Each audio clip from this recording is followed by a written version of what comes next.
whole reason you go to a teacher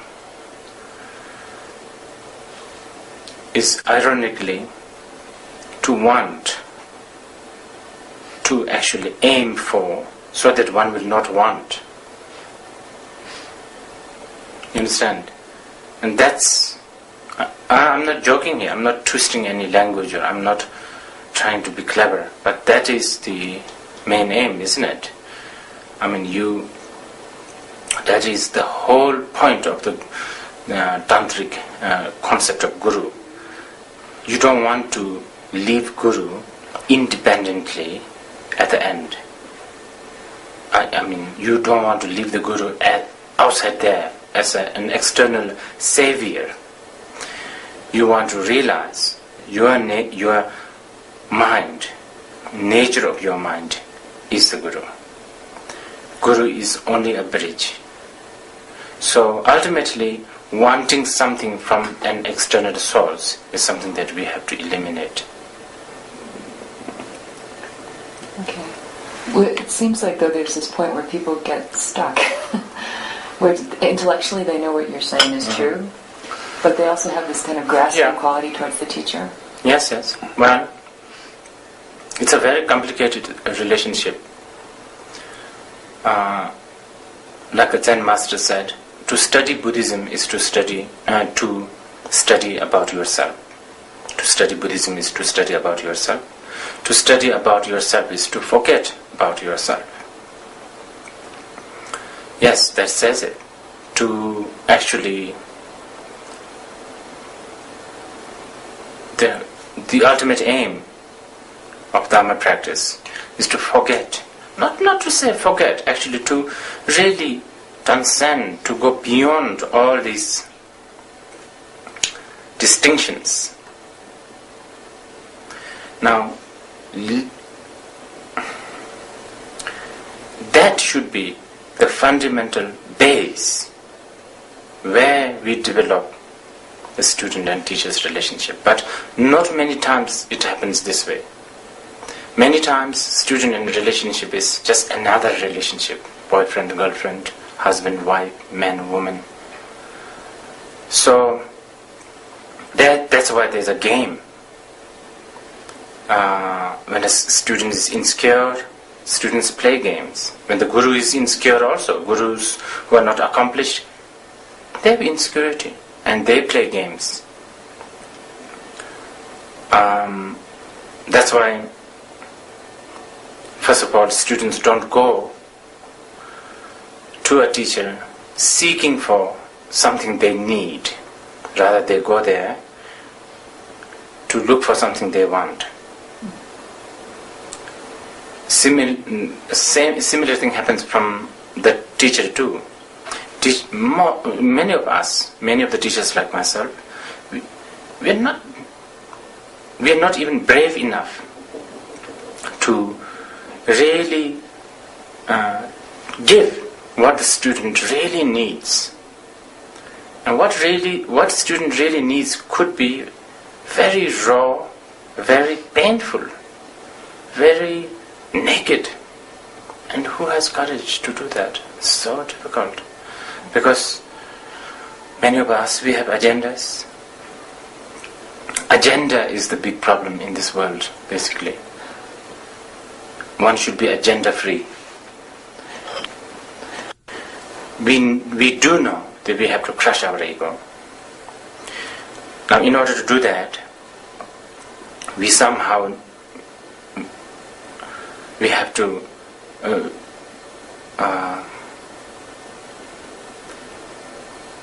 see a model, so, if you like, okay, a model who has done it, okay, and we have to admire that model. And when we admire, then there's Father, there's the leader, there's all that thing, Buddha, whatever. So that's the only way to go. I mean, how would you teach someone in order to crush their ego? Look at your teacher as your maid. It won't work. But then... Maybe for some very peculiar people. But it does work when you need to look upon as someone higher than you, or someone who's more pure than you. Is there a point where students can get stuck, though, as in like a parental relationship, not trusting their own? Oh yeah, that can happen. That's what I was saying before. Many teachers have many teachers don't have courage to give their children, their disciples, what they need, because they have agenda. They want to give them what they want, and that can spoil them. That can make them emotionally dependent on them. Very much. That's big responsibility for the teacher. If the teacher and the students are genuinely interested in the enlightenment. But if they just want to build a relationship, yeah, that's the way to go. One should be more superior, the other always a little bit inferior, attempting to become superior, but always one step behind. And that works. That's how the relationship works. Do you remember a point in your own practice where you stepped away from, that you went through this process? Seeing my teacher as human beings, seeing my teacher as impure and all of that, all the time, even now.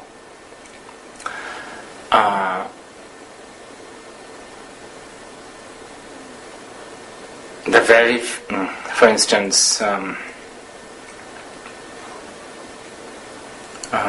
hypocrisy that people like I have, doing one thing in front of maybe a picture of my teachers, and do something else behind, you understand? And that shows that there's a lack of acceptance that your teacher is the Buddha. He knows everything. There is no such thing as behind the picture or in front.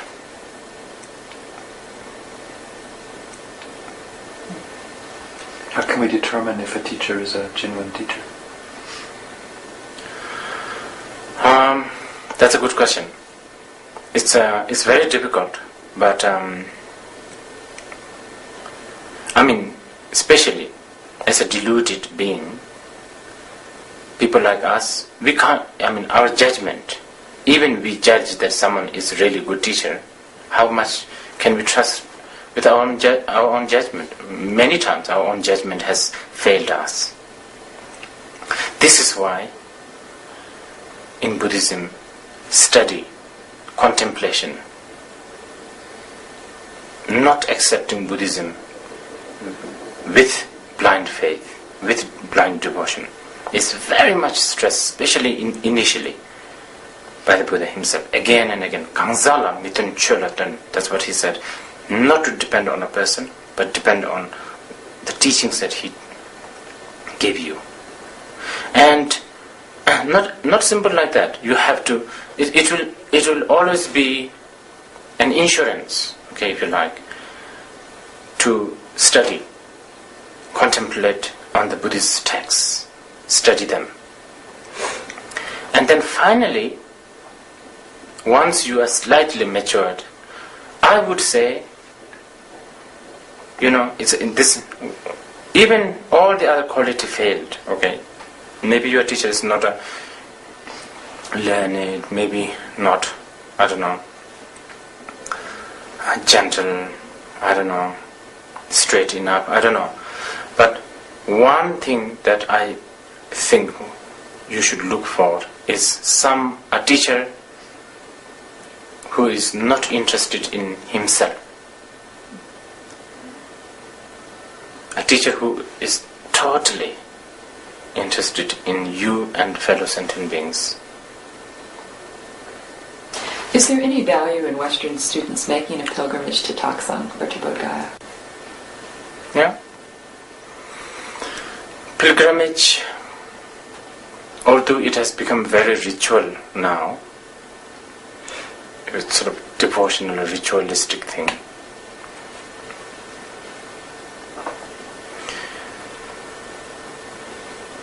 the essence of going to all this pilgrimage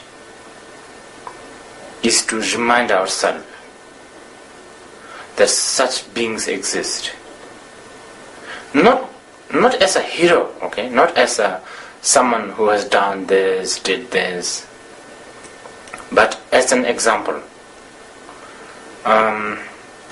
But even Hiroshima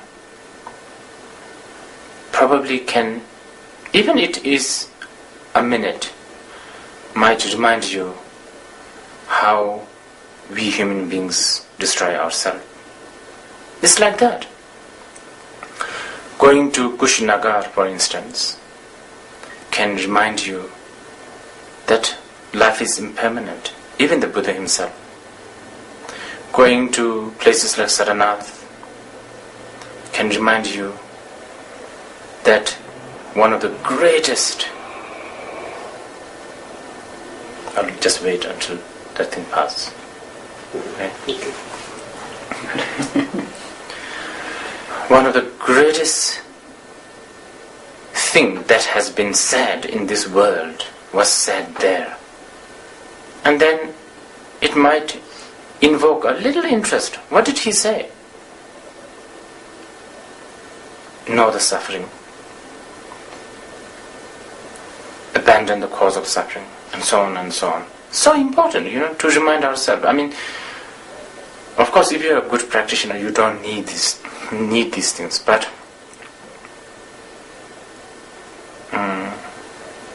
I think one should help ourselves with all kinds of help. Even it requires some kind of gross reminder, like a Holy Land, mountains, trees, whatever, Mm-hmm. It's like keeping the nostalgia, right? That's the word I was looking for. Nostalgia can open a door to many things. Nostalgia can be a fuel for creativity. Here we are talking about nostalgia of an enlightened being, and that may trigger the creativity in the sense of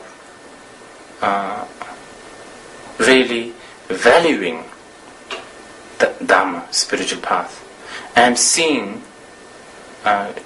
futility of this worldly life. Devotion in Buddhism is actually trusting in cause, condition and effect. It's something that scientists do. If you cook an egg, you need a certain cause and condition. Stove, pot, water, fire, gas, whatever. And if you have no obstacle, egg will be cooked. That's for sure. And you can trust on that. That's how for centuries people cook the egg. Because of that. And that trust in cause, condition and effect is so-called devotion in Buddhism. Can one make a movie without having an agenda? Mm-hmm.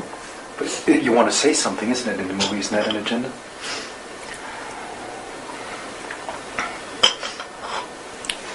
I think, yes. I think there is few directors who did that, right? Without any script. Without any sort of, not even knowing what is it that they're going to shoot. I have heard there are great directors who has done, and outcome are actually quite amazing film. I believe that. We are so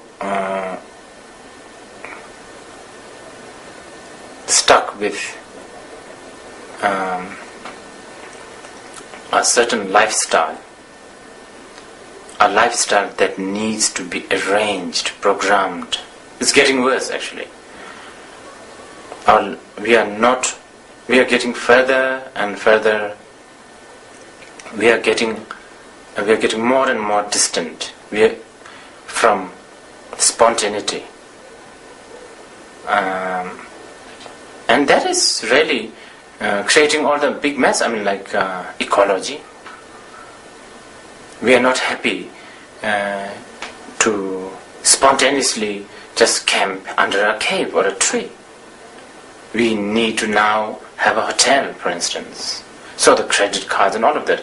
We human beings, we ask for programmed life. And somehow we think that secures everything. And now it's too late. I mean, if you want an excursion fare ticket, you have to book an air ticket 3 months before. No more spontaneity, my dear. My students, many of them take me very seriously, and actually that is one of the greatest living proof that karma does exist. Because here I am, out of nowhere, a Bhutanese, and there are people, from United States, from Canada, from France, and these people are very sophisticated. They are taught to think, they are taught to challenge, but now they are all sycophant. They believe everything what I say. This proves that these people have a lot of karmic debt with me, and they have to pay that debt, and they will keep on believing in my word.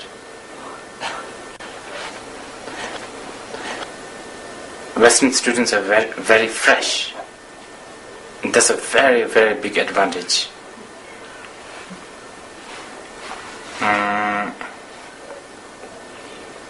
Easterners, they're more confident with the path, and just because there's a trust. Because I guess it's the society. It's a like extended family. If the mother is busy, shopping, she can trust and live it with, like, the 14th uncle or the auntie, whatever, So that also is within the Dhamma, like there is that trust. But, you see, the thing is, the very trust also has its own disadvantage, because then it becomes blind faith. The very freshness of the West, the freshness, the inquisitive or skeptical, they are very good quality. But then sometimes this can also go too far. You end up not practicing anything, because you are just analyzing all the time. Okay. I'll ask one question. I'll stick my neck out here. Your students consider you enlightened, or do you consider yourself enlightened? Me? No, because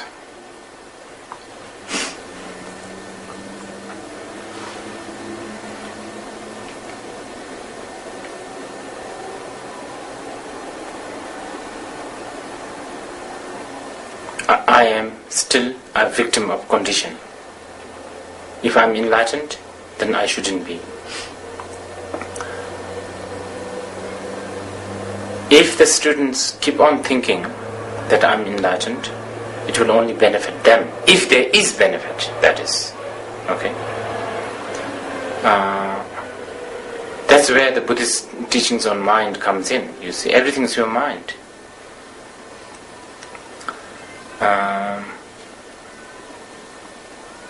Can you say a bit more about that, Rinpoche?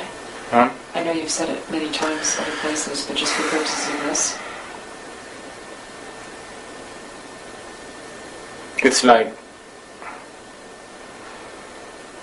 it's like, let's say you are in a bus or something, and person hop in the bus and sat next to you, and this person may be, going through a big problem, and you without even you realizing, You didn't do anything. Maybe you just sat there, right? But somehow this person thinks that you have helped him a lot. I don't know, by stepping over his toes or something, I don't know. Now, he is not your healer or he is not your liberator. But the other person thinks so. Understand? And it will give the other person a sort of benefit. It can give the other person the benefit of keep on thinking that this person helps you. This happens a lot. I received so many thank you notes from people, thanking me for helping them because when they were in this and that danger, I don't know, turmoil, depression. And honestly, I tell you, I wasn't thinking about them at all. Like they would say, oh, thank you for your prayer, now it's all okay. Sometimes I don't even know who the person is writing to me, you understand? Let alone actually think them in the prayer. Similarly, this happens a lot. Actually, this is something I should tell you. Because, as much as the student, many people think the student is more like a weaker side, and the teacher is the power side, isn't it? Sometimes it's not that true. You know what I mean? I think there's a word. The teacher's side is the power, the stage of, you as a teacher you can control. That's what people think, but that's not necessarily true.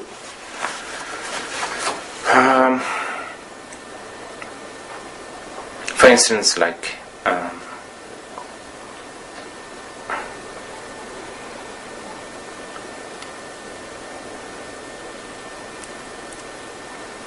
I have, personally, I've had some problems with some ladies whom I don't even know. I don't have any connection with them, but they think that I did. Like maybe I might have smiled at them or shake hand with them or said something, and they take it so seriously. Everything is your mind or interpretation of your mind.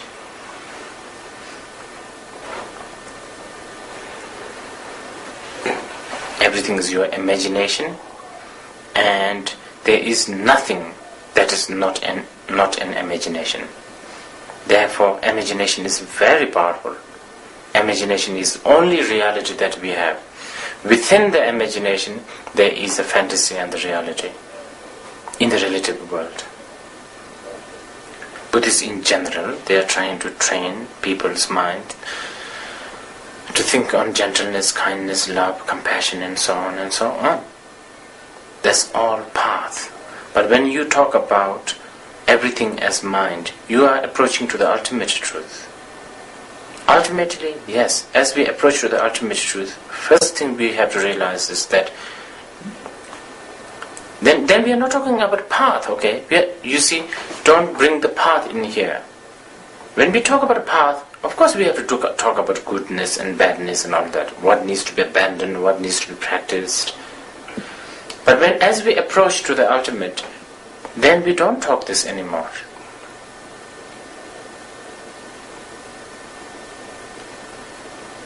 We don't talk. There's a good example. A woman who desperately wishes to have a baby dreams that she is pregnant and even given birth. She's so happy. Within the very same dream, baby dies. she's very unhappy. She wakes up. The happiness of the having the baby and the pain of the death of the baby are all gone. The third experience is what Buddhists are trying to aim.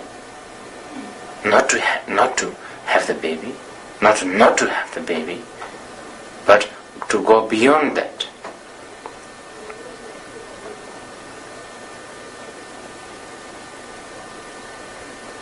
Okay.